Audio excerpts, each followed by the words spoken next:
শাওনৰ মেঘমুক্ত নীলাকাশ সূৰ্যস্নাত ক্লেদময় হে বিশাল পথাৰ বিপুল সম্ভৱা নাঙলৰ হিৰলুত সোণফলা মাটিৰ কামনা ঘৰ্মাক্ত দেহ আৰু দেহাতীত সৃষ্টিৰ চেতনা কপালৰ ঘাম লাগি সেউজীয়া পথাৰ আমাৰ তুমি মোহময় প্ৰাণময় জীৱন মালিকা পথাৰ তোমাৰো স্বীকৃতি আছে তুমি কোনোবা আদিতম প্ৰভাতৰ মানুহৰ ইতিহাস আৰু সভ্যতাৰ স্তৰে স্তৰে গঢ়া একোটা নিৰ্ণয় সূত্ৰ পথাৰ কি যে এক মিঠা শব্দ স্বয়ং সোণ সপোনৰ কৰ্ষণথলী সেউজ কিম্বা সোণালী ৰঙেৰে উপচা এখনি ধানৰ সাগৰ নিৰন্নজনৰ আশাৰ সম্বল পথাৰ জীৱন জীয়াৰ আধাৰস্বৰূপ এই পথাৰৰ বুকুতেই লিখা আছে মানৱ সভ্যতাৰ কত সোণোৱালী ইতিহাস পথাৰ জীৱন সংগ্ৰামৰ এক অমোঘ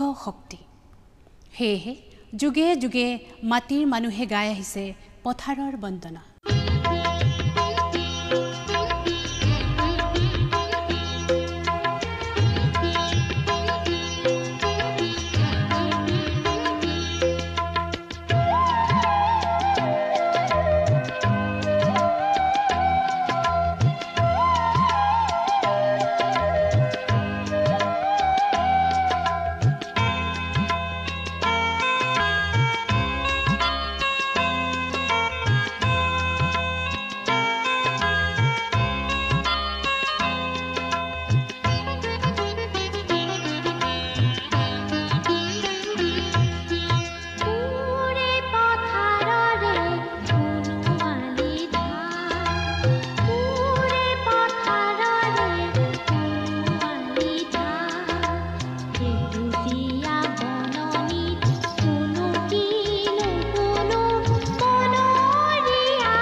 অৰণ্য পৰ্বতৰ গুহা আদিত বাস কৰা আদিম মানুহে যেতিয়া মাটি চহাই শস্যৰ গুটি সিঁচি কৃষি কাৰ্যৰ উদ্ভাৱন কৰিবলৈ ল'লে তেতিয়াৰে পৰা মাটি ভাঙি পথাৰ গঢ়ি মানুহে একে ঠাইতে স্থায়ীভাৱে বাস কৰিবলৈ শিকিলে।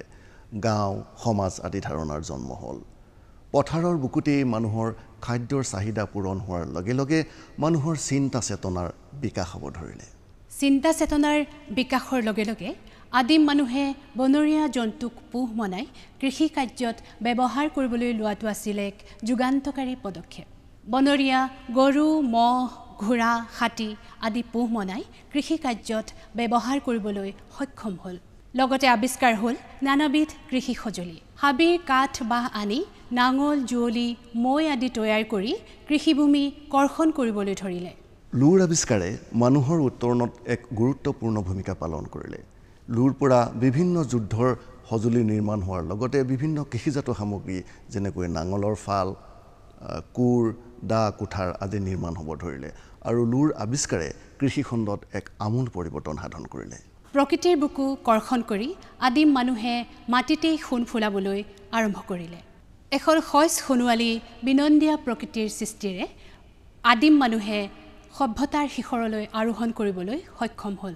কৃষি বিপ্লৱৰ এই অনিৰুদ্ধ যাত্ৰা পৰৱৰ্তী সময়ত আধুনিক সভ্যতাৰ পথ প্ৰদৰ্শক হ'ল। মোক টানকৈ ৰ'দাই তুমত ভৰাই থোৱা ভঁৰাল ঘৰৰ চোতালখনতে মৌখৰা দি জহি শুকাই শৰীৰ পানী পালে মাটি পালে ৰ'দেই বৰষুণে ভুৰ ভুৰকৈ আকৌ গজি উঠিম। শাওনৰ বোকামাটিৰ পথাৰখনত মোক চাৰিওফালে ছটিয়াই দিয়া চহ কৰা মাটিৰ শিৰলুত শুই কাণ তাল মৰা মেঘৰ গাজনি শুনিম। বিজুলী চমকত চকু মেলি চাম ধৌচিৰা এন্ধাৰ পথাৰখন।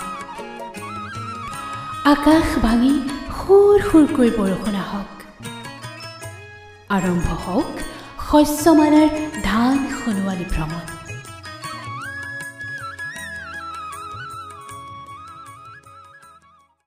কোনোবা উৰ্বৰ মস্তিষ্কৰ কৃষকৰ চিন্তা চেতনাৰে এদিন উদ্ভাৱন হৈছিল এটি সৰল যন্ত্ৰৰ, যাক আমি নাঙল বুলি কওঁ। কৃষিভূমি কৰ্ষণৰ বাবে নাঙলৰ বিকল্প নাই। মানুহৰ উত্তৰণৰ দিশত যুগে যুগে নাঙলে এক গুৰুত্বপূৰ্ণ ভূমিকা পালন কৰি আহিছে। নাঙলৰ শিৰলুত ৰোপণ কৰা বীজ এদিন লহপহকৈ বাঢ়ি সোণোৱালী শইচ হয়, অৰ্থাৎ কৃষিয়েই লখিমী। লখিমীৰ পৰশত প্ৰকৃতি বিনন্দীয়া হয়। এই বিনন্দীয়া সৃষ্টিত মানৱ প্ৰাণত হাঁহিৰ ফুল ফুলে আৰু এই হাঁহিৰ ফুলে মানৱ জীৱন মধুময় কৰি তোলে।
জীৱনী শক্তিৰ আধাৰ কৃষিক লৈয়ে বিশ্বৰ প্ৰান্তে প্ৰান্তে গঢ় লৈ উঠিছিল বিভিন্ন লোকাচাৰ আৰু বাৰে বৰণীয়া কৃষ্টি সংস্কৃতিৰ পোহাৰ।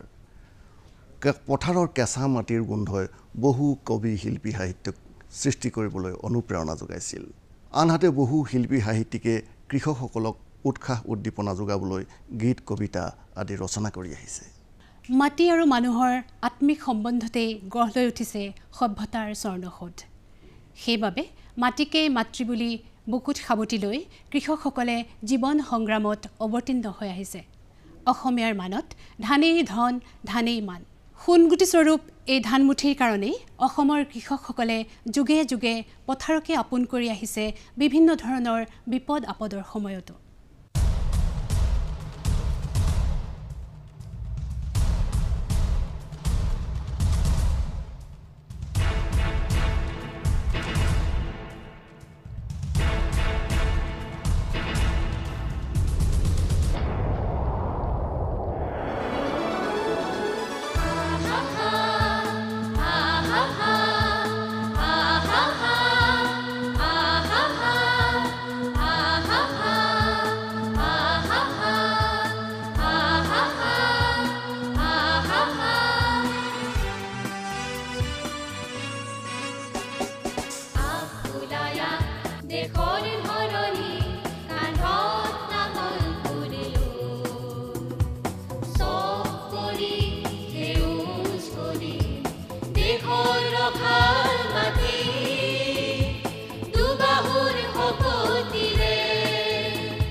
ৰোদ বৰষুণ কাটি কৰি কৰ্ম সংস্কৃতিৰে জগত জিনাৰ মন্ত্ৰ কৃষকেহে জানে। মানুহক খাদ্যৰ নাটনিৰ পৰা দূৰ কৰি অকাল মহামাৰীৰ পৰা ৰক্ষা কৰি আহিছে কৃষকসকলে। কৃষক নহ'লে মানুহ মৰি উপান্ত হ'ব। সেয়ে যুগে যুগে দেশ আৰু জাতিৰ ৰক্ষাৰ্থে কৃষকে নিজকে উৎসৰ্গা কৰি আহিছে।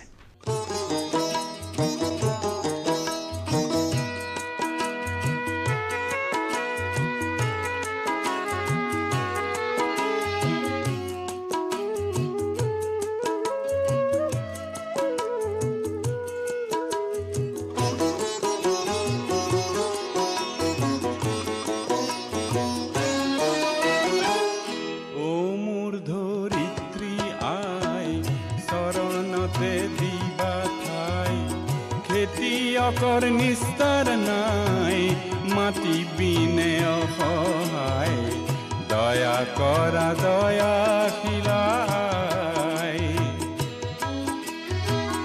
ও মোৰ ধৰিত্ৰী আই চৰণতে দিবা ঠাই খেতিয়কৰ নিস্তাৰ নাই মাটি বিনে অসহায় দয়া কৰা দয়াশীলাই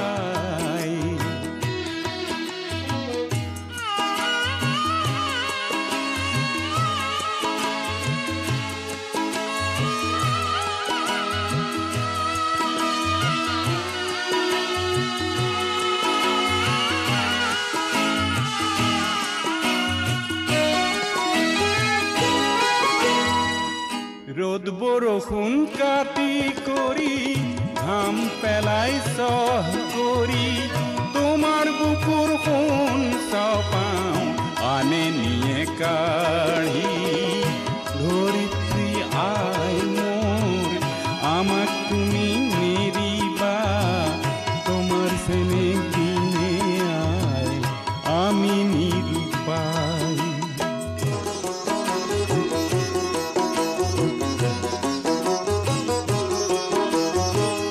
মাটিকে সাবতি ধৰি মাটিকে সাৰথি কৰি মাটিৰ বুকুত সোণিত ঢালো জিৰণি পাহৰি ধৰিত্ৰী আই মোৰ আমাক তুমি নেৰিবা তোমাৰ চেনেহ দিনে আই আমি নিৰূপাই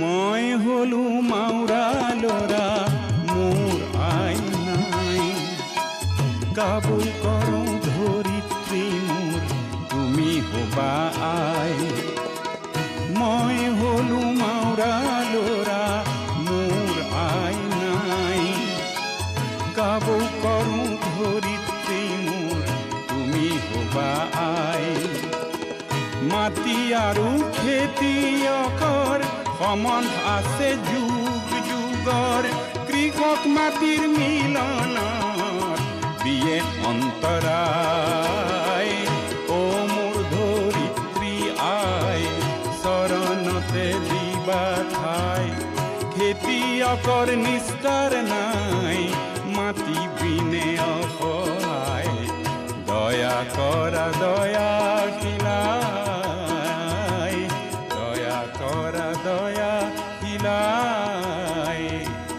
দয়া কৰা দয়াশীলাই